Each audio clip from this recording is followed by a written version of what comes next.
Get ready for the dictation. Start. As floods swamp Hyderabad, the focus is on the inadequacy of drainage infrastructure.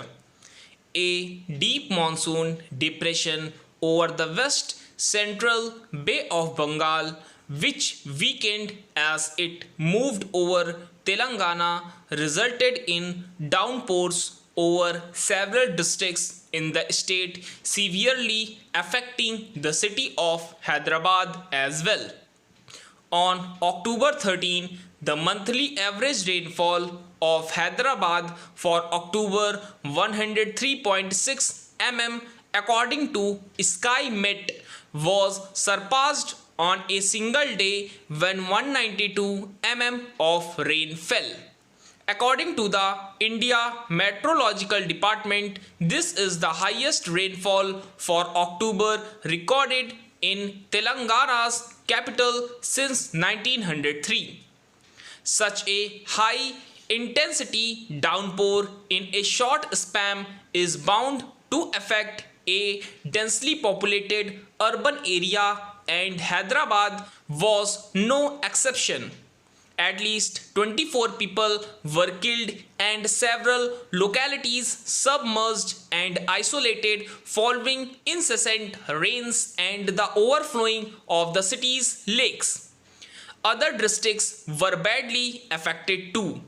Roads damaged and irrigation tanks breached.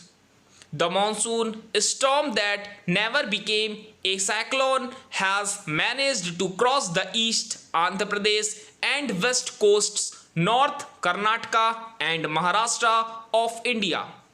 This is rare and a rain-related disaster event that is difficult to plan for.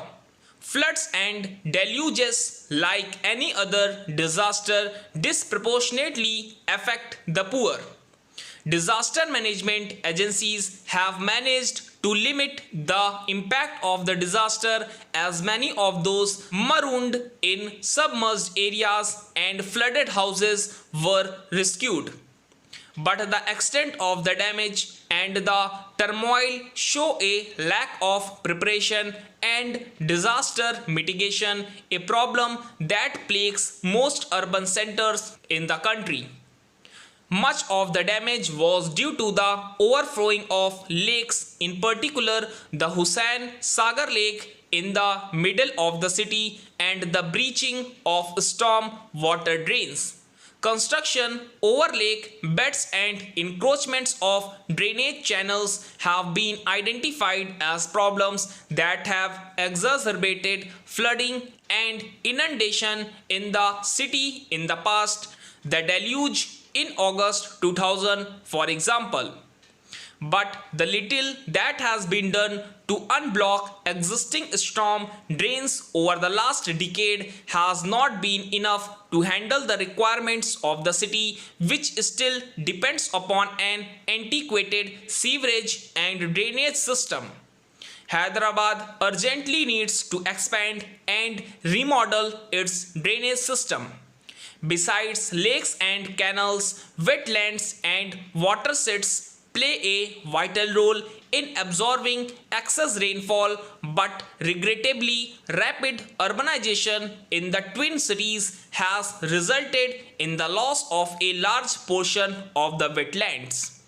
An analysis by the Center for Science and Environment in 2016 revealed that 3,245 hectares of water bodies were lost in Hyderabad between 1989 and 2001.